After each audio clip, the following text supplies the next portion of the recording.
I think that settling on your goals and your ambitions actually is harder than going for what is on paper the harder task, the harder thing to do.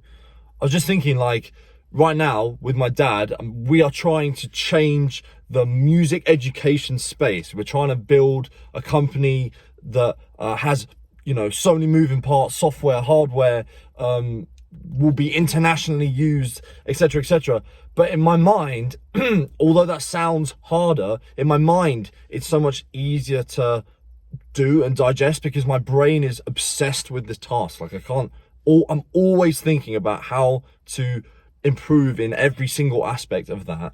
Whereas before, when I feel like I was settling and I was like, right, well, what can I do right now? What's achievable, And be like, right, okay, well, what I definitely can do is buy a camera and be a videographer and work with clients that way.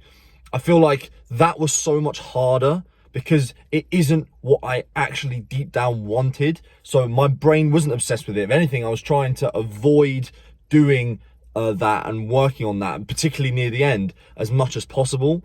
The thought of like going out and finding clients was awful. Whereas now, like, all I can think about is how can we get our first 10, 100,000 users? Like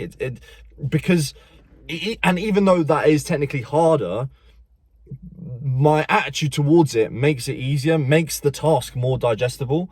And it just, like, you see all of this stuff online, like people saying that they regret playing it safe and they went for the office job and stuff. I can't help but think there must be so many people that did like basically what I did with the videography thing and just stuck with it, and they've just lived their life in that sort of settlement way. And it isn't just with jobs as well, it could be relationships and stuff. Like you look at the woman that you've married and you've had children with, and you're like, I didn't actually want this is just what I thought would be practical, and now actually our marriage is starting to fail because I don't have the fight for this. I'm not like, I was sort of fooling myself into this. I've done this in like multiple times in multiple different facets in life, and I've come to the realization now that it's so much better to just act like, I know as corny as it sounds, remove all the limitations, remove like what you think is possible and impossible,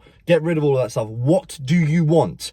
And even if you have to spend time, like I went on like a spiritual retreat to Peru and spent thousands of pounds and spent 3 weeks there, but just to sit and think, basically, what do I want? Like, I think it's worth spending that time to just, if you don't know what you want, being like, my purpose right now is to find out what my purpose is. I think that is so much more of a better use of your time, particularly if you've been fed up doing stuff that you don't want to do, rather than just constantly like settling. I think it's better to cease seemingly doing anything externally and work on internally in order to sort of have that firmware upgrade in order to have the tools to seek out what it is exactly you want. It's not obvious. It's a big question when you're 18 years old, 17 years old. I remember them asking at school, like, so what are you doing then? You're going to university? You're going to do an apprenticeship? What is it? And you're like, I don't know. And because I realize now that how could I have known? Because I hadn't spent that time thinking, what do I want? And it's a very big question. And like, when you're that young, you realistically, what you actually want, the true to God honest answer is, I just want to spend time with my friends. I want to go out. I want to go on adventures. Like, that's what I wanted. And that was my priority at the time. And, for some young people, that the time to come and think, what do I actually want, comes earlier, particularly if you've got pressures, you've got your family relying on you, that sort of thing. But a lot of people don't have that. They're just sort of in this limbo. There is no pressure.